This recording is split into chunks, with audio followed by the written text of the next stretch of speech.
Inner Voice, a heartfelt chat with Dr. Foojan. Welcome to the Inner Voice, a heartfelt chat podcast. I'm your host, Dr. Foojan Zeine. I'm a psychotherapist and author and the creator of the Awareness Integration Theory. I'm so thrilled to have you join me today. What I promise you, it's really intriguing, really insightful discussion. I've learned so much. Today in this episode, I chat with Dr. Ramin Najafi.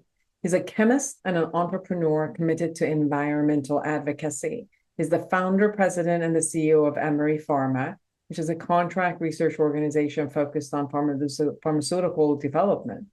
Dr. Najafi invented the Ecological Funnel and founded CP Lab Safety, which distributed over 200,000 lab safety products worldwide and enhancing compliance with safety standards. In addition to Emery Pharma and CP Lab Safety, he has founded several other companies, including Nova Bay Pharmaceuticals, where he took the company public with over 70 patents. Dr. Najafi combines scientific innovation with a strong commitment to safety and sustainability in laboratory practices, which we truly need. Today, we will be talking about his latest book, which he has co-authored with Kelley Najafi on 7 commandments to save the planet.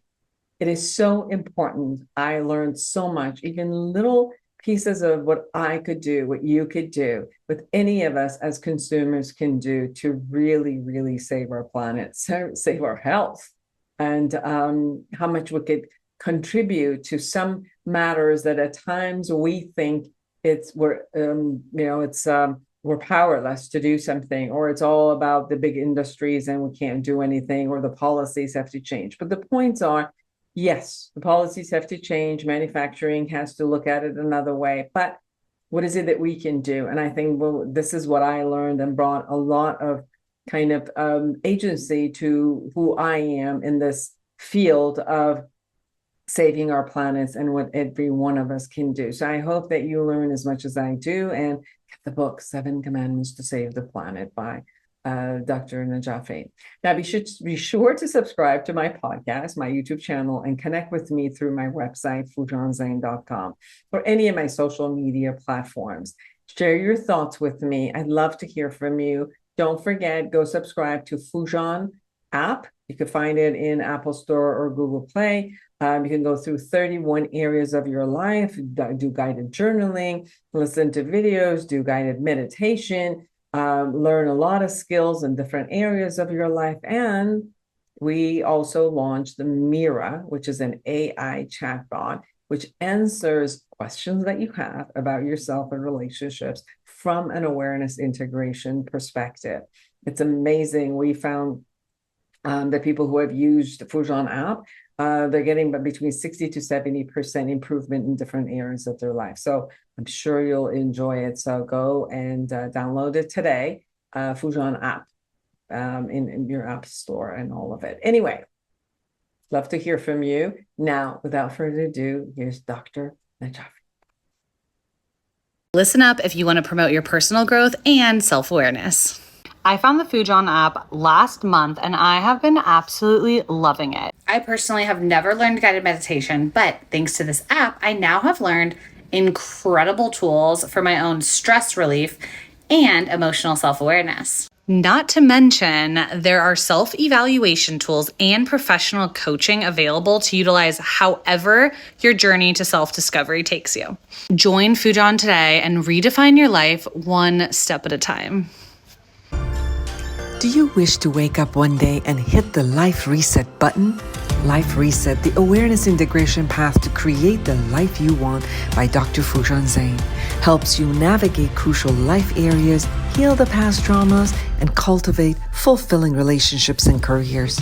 Life Reset is your guide to a profound journey to reshape your life. Grab your copy on Amazon or Audible now and embark on a path to a more joyous and fulfilled life.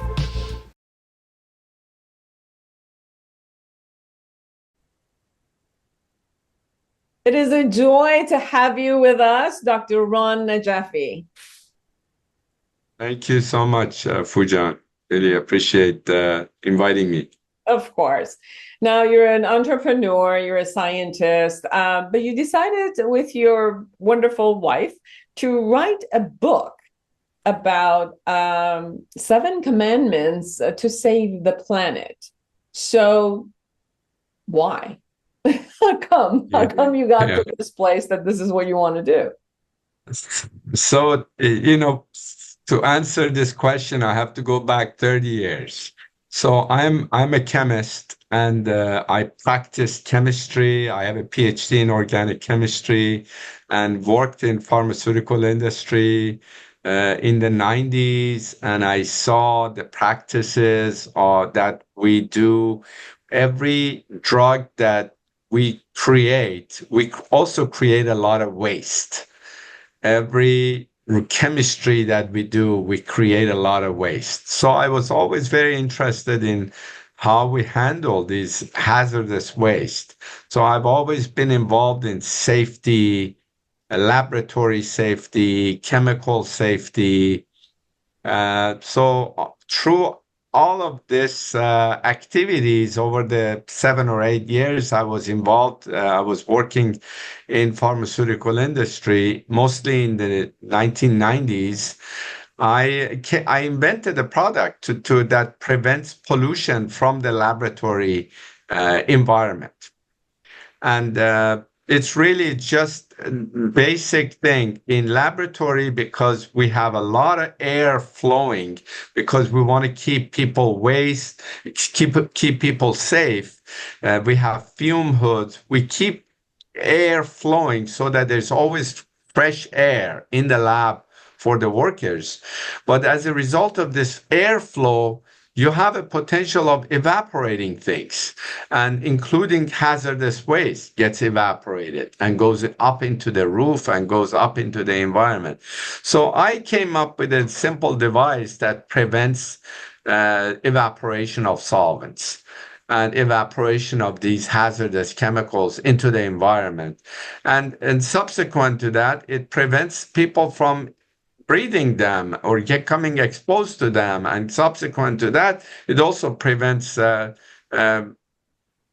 potential fire hazards and so forth. So my product quickly became industry standard. Now it's being used in almost every pharmaceutical company in the United States, Europe, mostly first world countries. So as a result of that, my wife and I have always been involved in safety, in waste, in what happens to all the chemicals that we put into our drugs, what happens to all the chemicals we put in our food, what happens to all the chemicals that go into to create plastics, and the plastic waste, and the plastic waste getting into the environment, the garbage we create, the drugs that we dispose of. So we've always been interested in what do we need to do, and obviously we're changing the planet, whether intentionally or unintentionally, with many of our activities. And I actually saw the latest. I think yesterday I saw research that says even the amount of water you're using by faucet is actually shifting the angle of how the Earth rotates, and it's like, oh, now it's a whole different consciousness about, how much water I'm using or draining. And so it wasn't just about shortage of water. It's also that it's shifting the angle of the Earth rotating. So it's so much of this. We do have the, sometimes we feel like powerless, that, oh, there's nothing I can do. But you're saying you can't. And that's why you wrote the book, 7 Commandments. Exactly. It goes back to John F. Kennedy's old saying, the problem that man creates, man can also solve. And so the book is really the 7 Commandments. They're all about what we can do to reverse our impact. And we are impacting the planet by generating a lot of waste. We're impacting the planet by generating a lot of carbon dioxide that's causing, the planet to essentially get warmer, because carbon dioxide acts like a blanket, and it keeps the heat inside. And Earth is a closed system. Nothing goes in, nothing goes out. Everything stays inside it. So we need to make a change. And at the end of it, at the really absolute result of our activities, Foojan, is that we're actually poisoning the earth, and we're poisoning ourselves as a result of all that activities. So one of the most important factors that you share is education. Well, like, how can I get educated about the things that are happening? And tell us a little bit about how can we, like, some people are not even interested, but the ones who are interested, and Right. hopefully everybody gets excited and interested in this matter, whether they get out of fear, they get interested, or Right. out of, just supporting each other and being proactive to get interested. Where is it that we could educate ourselves about so many of these areas, and, go from powerlessness to empowerment, and looking at, what our agency is in doing this matter, taking care of ourselves and our planet? So I think education begins by, really early stage, from in the kindergarten. We need to teach our kids that planet is a closed system. Everything relates to everything else. You push one thing here and other things happen. There's always some consequences to everything we do. We need to educate our kids that a plastic that we throw away into the garbage or into the landfill, that plastic will be in the soil, after, we're long dead, after our kids are long dead, after our grandkids are long dead, the great grandkids are long dead. That plastic bottle still in the air. It's still in the soil. It's breaking down very slowly. The plastic bottle could last upward of 400, 500 years. That's education. Another education is a tank of gas we burn generates roughly 20 pounds of carbon dioxide. 20 pounds. It takes one tree 1 year to absorb that carbon dioxide, that 20 pounds. So just imagine how much carbon dioxide each of us put out and how much tree we need. So we're completely disproportionate with the amount of carbon dioxide we generate versus the amount of carbon dioxide the trees are absorbing and capturing. We are putting lots of chemicals into various plastics and containers and you name it, and we throw it into the landfill. We need to see where those chemicals end up. Where do they end up? They end up leaching into the soil, and they end up leaching into our rivers, and they end up leaching into the oceans. And then our food chain, our fish get poisoned by these chemicals, and we end up eating the fish. So the whole thing, we need to teach our kids what happens if you have expired drugs. I'm sure everybody has some expired drugs at home, right? How do we dispose of those expired drugs? That's education. We cannot throw them into the trash. We shouldn't be throwing them into the bathroom. What do we do? That's education. What do we do? What we should be doing is we should be returning them to the pharmacy we bought them from. We should be returning them to the manufacturers. So that's actually a chapter in my book where we are, chapter number 4 is embracing the 4 R's of the take back society. So I'm advocating that every manufacturer should be responsible for the product they manufacture. At the end of the life of that product, that manufacturer should take back their product, because they know best how to dispose of them, or they know best how to recycle them or upcycle them, downcycle them, whatever they need to do. I'm advocating for Our what? responsibility should be to return it to the manufacturer, and the manufacturer responsibility is to how to dispose this so that it's safest for the whole community. Exactly. Right now, a lot of people throw their medications in the garbage, or they I do, because I had no idea. I knew that I should not send it to pour it in the toilet. That I knew. Yeah. But I still had felt that, okay, at least it goes into the garbage like everything else, and it goes into landmines, and then they burn it, whatever. It goes into the landfill. Yes. And the landfill is really nothing but a pile of soil. Mhm. And they pour them in there, and they put soil over them, and they bury them. Mhm. And then what happens is, as it rains, many of our landfills are not, they're not like a tub. They're not contained. So they leach out. And usually they leach out, slowly. These chemicals, these antibiotics and so forth, gets into the ground. And we all know antibiotics, we're dealing with antibiotic resistance like crazy. We're dealing with drug resistant bacteria that is rampant in our hospitals. Part of the reason, I believe, is because we're exposing a lot of soil bacteria to our antibiotics, and the bacteria learns how to actually survive in the antibiotic laced world, and they become stronger. So if they don't die from that antibiotic, they become stronger. So the weak ones die. The ones who are mutated and they're able to actually change their chemistry, they survive the antibiotic in the soil.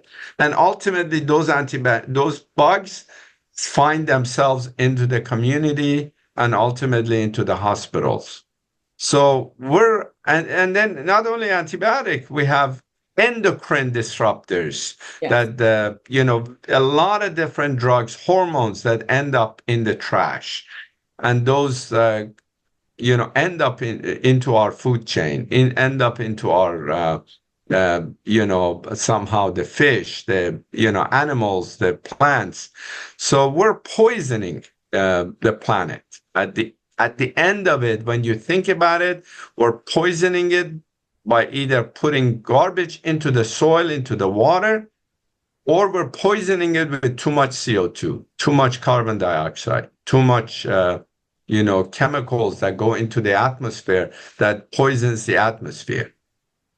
You also share about how to adopt a product as a service.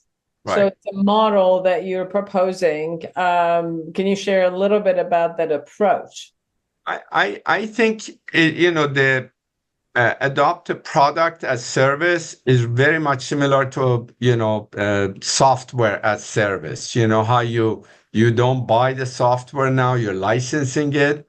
It's similar with you don't buy a washing machine, you license the washing machine, you rent the washing machine, and the manufacturer of that washing machine is responsible to make sure the washing machine lasts a long time.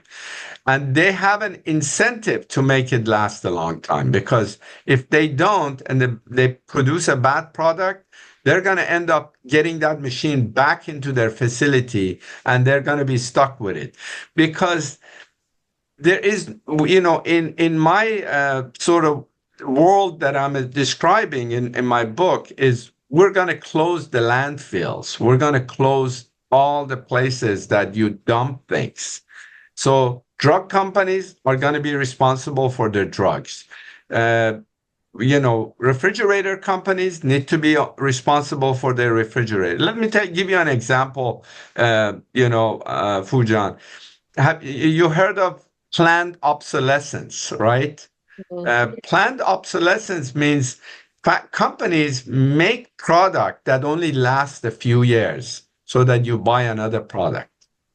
we're going to get rid of that planned obsolescence. We're not going to give an incentive to a refrigerator manufacturer to essentially break down. So we throw away that refrigerator, buy a new refrigerator.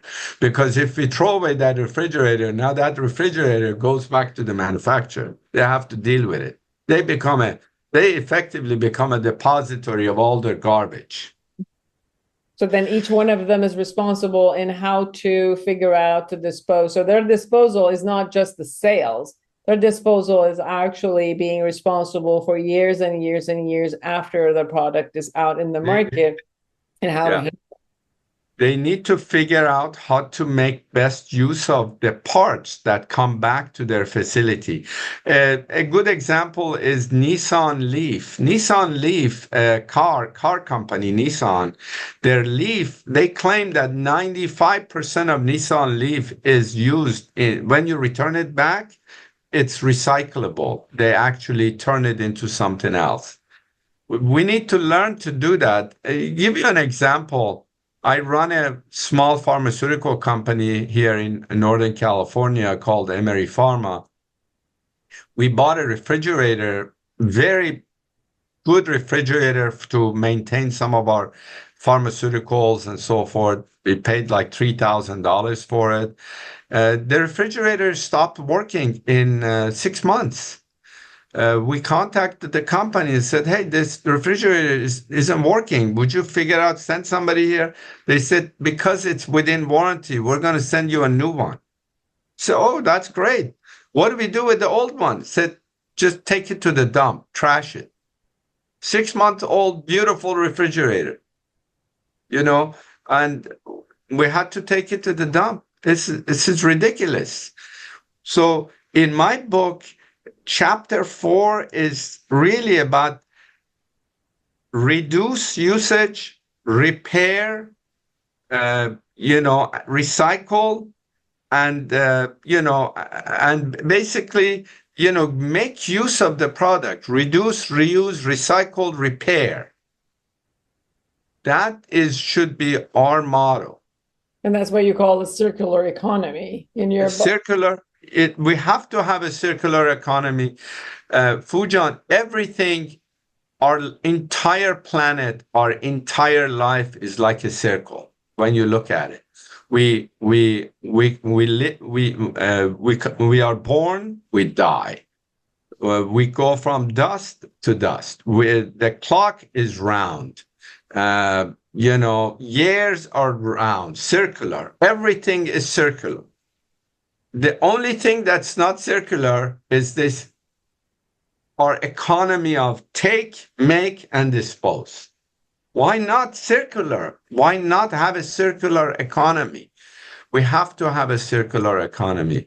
We cannot continue with this business of buying an iPhone every year and throwing away the phone. We have to, the companies, if the companies are responsible to taking their product back, they will make everything circular. And who would keep them responsible? So there has to be policy changes, as you share. There has to be a policy change. There has to be regulations. Okay, here's the light better. Yes. There has to be. We're losing you for a minute. Yeah, it was the light in my office turned off. There has to be regulation. As much as I hate regulations, but we have to have some regulation, some rules that guide companies on what to do. Otherwise, everything will be a linear economy. Take from the earth, make, and dispose.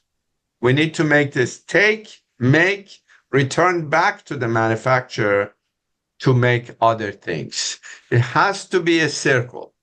Everything is circle. Planet is a circle, life is circle, everything has to be circular. And there could be a lot of collaboration between different manufacturers because a waste of one manufacturer can become a product of another. And so the circular economy you're talking about, it could be like 10 different companies which are utilizing each other's parts. So when one no longer needs the part and it's coming back, it can go to the next manufacturing, or, from there, the collaboration can be with others, which should become. Exactly. And, for example, plastic bottles are very valuable. You could make, you could make shirts from them. You could make a dress from them. Plastic bottles, they're polyester effectively. But throwing them into the ocean and then having them break down into microplastic, nanoplastic, molecular plastic, we're poisoning our environment. And now they're all in our brain tissues. And they're in our brain tissue, they're in every tissue in our body. And and it's not only plastic, we add also small molecule chemicals to keep the plastic so that they last long, so that they don't break down as a result of, sun shining on it and so forth. All those chemicals end up into the environment and into our body.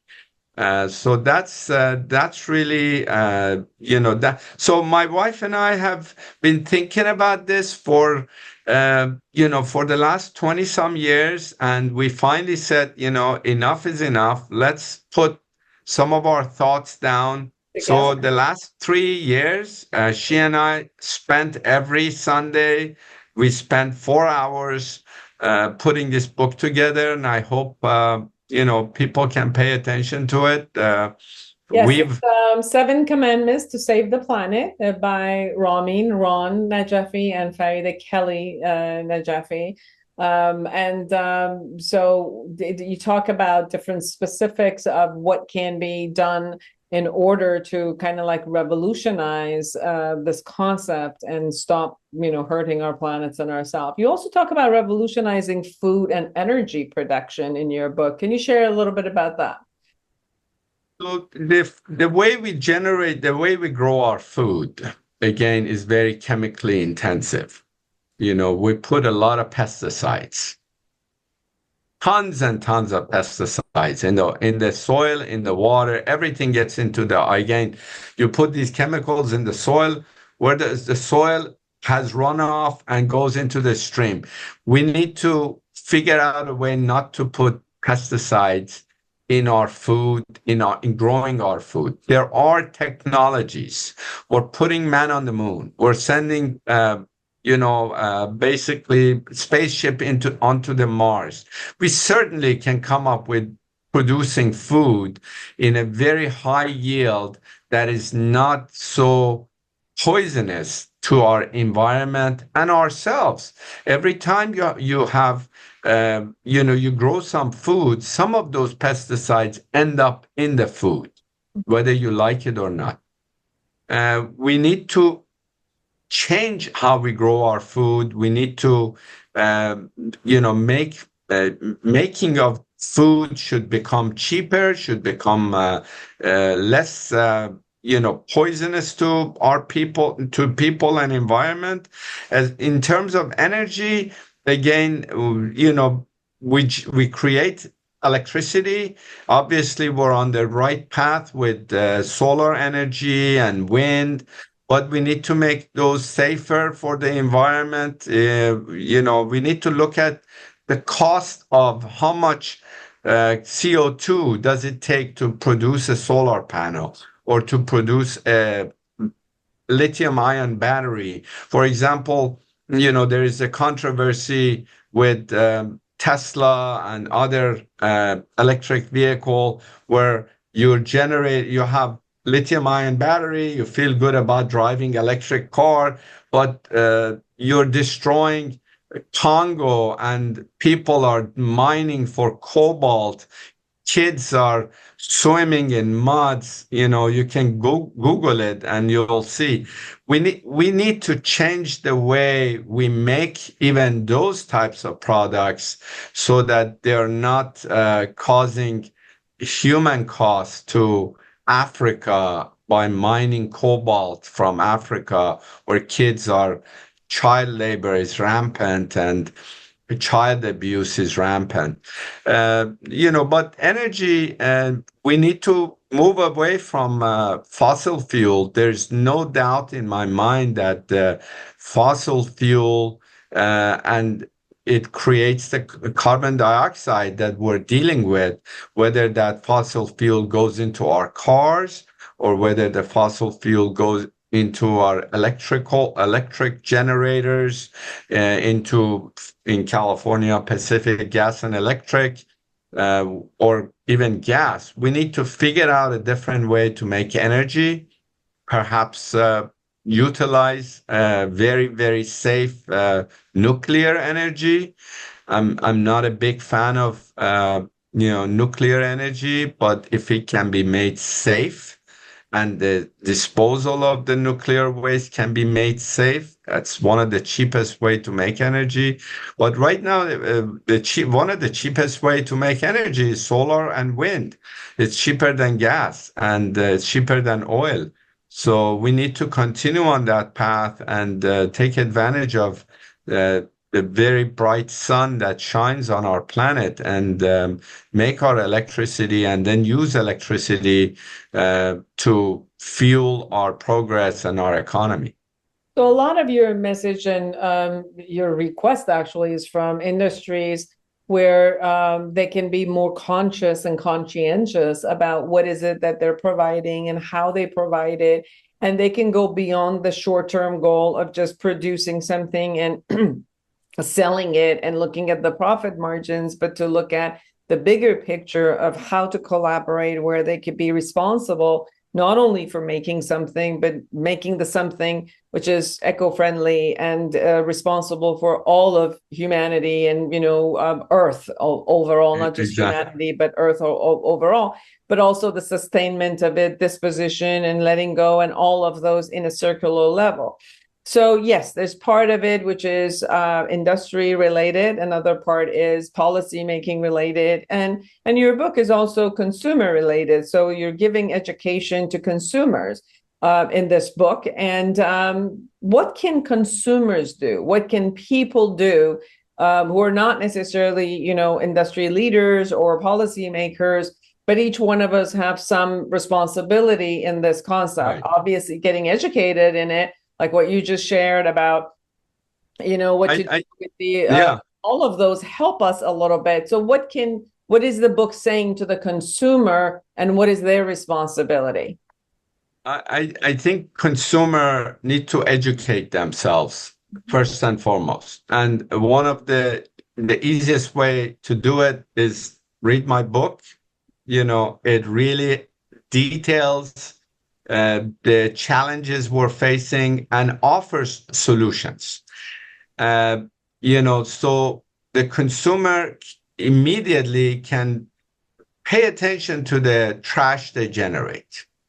I would highly, highly recommend everybody to get a tour of their landfill and ask questions. What comes into the landfill? A third of what we throw away in the landfill is paper. That's completely recyclable. It goes into the landfill. In general, everybody generates about 10,000 pounds of waste a year.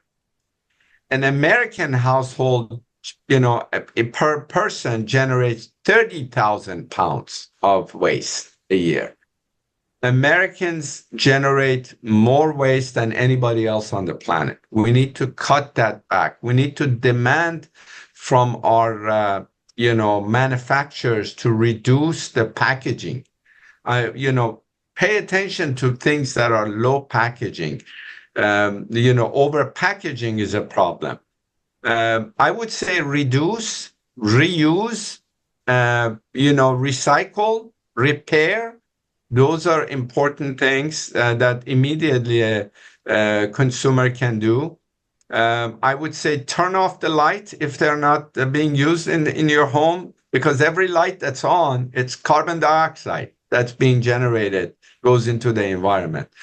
Pay attention to, I would say, go and visit a recycling center. A lot of us, they go like, oh, I recycle everything, but go and see what recycling centers do. Not everything is recyclable. We need to demand our manufacturer. That's where we need laws, we need regulations, where we don't need to have 1,000 different types of plastics. We don't need them. This creates a lot of problems.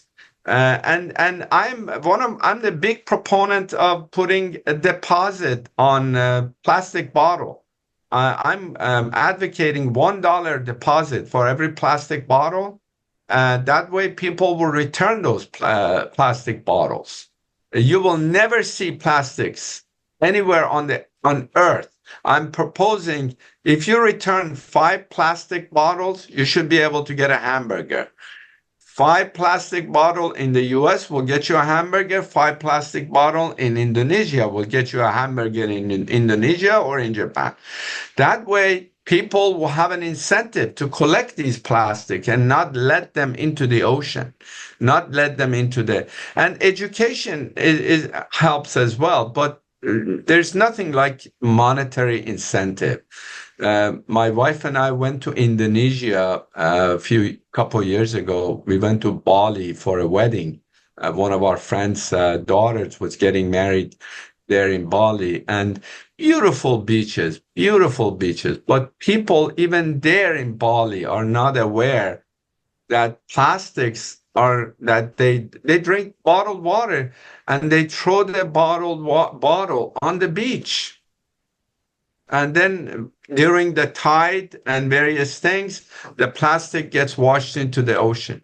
So everywhere in Bali, you see plastics on the beach. There's just washes out. As you're walking on the beach, you see lots of plastics. The oceans are getting mixed. Part of it is we don't value plastics. We need to value them. 5 plastic will get you a hamburger. That way, and then we need to invest in industries that can turn those plastics into something. So a new industry is going to give rise that will make things out of plastic.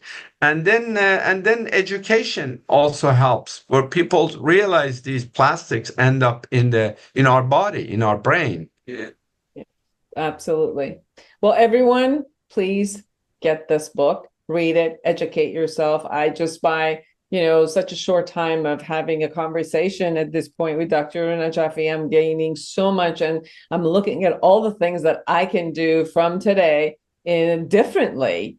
For example, again, I did utilize the bottles and take them to places, but I don't even see places where you can return the bottles anymore. But I can start looking, I can start asking, where is it that I can return these plastic bottles versus just putting them in the recycling concept? Everyone, get this book. It's important for you, for the planet. 7 Commandments to Save the Planet by Ron Najafi and Kelley Najafi. Dr. Najafi, anything we haven't shared that, within 1 minute or so that you can share with our audience that it's important for them to know? I really, again, I would encourage them to go visit, a landfill, make an appointment. They're very open to it. I highly recommend it. Also make an appointment, go see a recycling center, see what is recycled, what is not, and get involved in, and writing letter to your legislators, your, representatives in California Assembly, in U.S. representative in Washington. We need to put our politicians to work to do the right thing. And we believe this is going to create a whole new industry that would be revolutionary for the next generation. Beautiful. Where can people find you? So they can. I have a pharmaceutical lab here in California. It's called Emery Pharma. They can email me at ron@emerypharma.com, or they can actually send an email to info@emerypharma.com. I get my team will share it with me. And I'm also on LinkedIn. But you need to have my email address in order to connect with me on LinkedIn. So it's ron@emerypharma.com. Beautiful. Thank you so much for taking the time to be with us. Thank you so much. Thank you for inviting me, Foojan. It was very, very eye-opening for everyone who's out there. Create an amazing life for yourself and everyone around you. And part of creating that life is to educate ourselves and being aware of how we could be a part of making the life and the earth better and our bodies and how we're responsible and accountable for it. So everyone out there, just create an amazing life for you and everyone else. And until next week, bye-bye. Are you a psychotherapist looking to enhance your practice? The Awareness Integration Therapy developed by Dr. Foojan Zeine is a comprehensive guide to the principle and techniques of this powerful therapeutic approach. Join the growing community who have elevated their practice and expanded their skills by embracing Awareness Integration Therapy and witnessing its life-changing impact. Order your copy on Amazon now.